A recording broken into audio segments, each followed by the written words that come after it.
This is the end of day 4 of the impeachment trial of Chief Justice Renato Corono and also the end of the first week of this trial. Today we saw the marking of several documents regarding the properties of the Corono family. So what exactly do those documents tell us?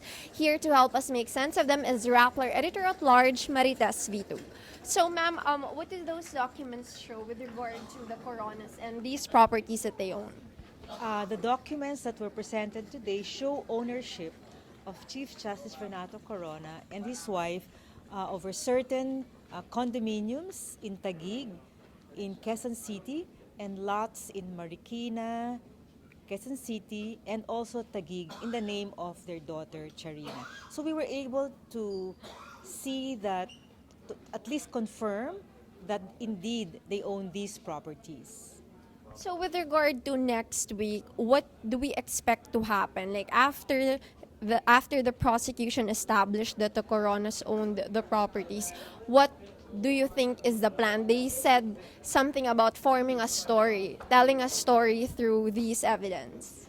The prosecution said they're going to have as a major witness the Internal Revenue Commissioner. So I think the question now is, are the Coronas, at least the Chief Justice and Mrs. Corona, capable of buying these condominiums and lots?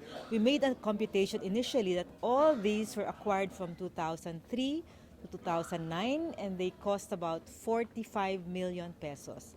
So the question that needs to be answered, can they afford it? What are their income sources apart from salaries? So that's the story that I think will unfold next week. But the defense was actually making the point that the prosecution should not include the relatives of the Chief Justice.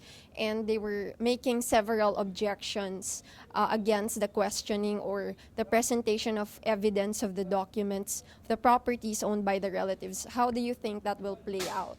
We will expect again the defense to object, but if the prosecution will be able to establish the links clearly and why it's relevant to connect, let's say, the sale of La Vista from the parents, Renato and Cristina, to the daughter, Carla, and son-in-law, Constantino. I think they'll have to make that case clearly so that the story they want to say will be told more clearly.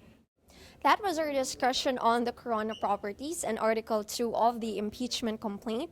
Watch out for more stories on this topic on Rappler.com and our coverage of Week 2 of the impeachment trial. This is Ai Makaraig for Rappler.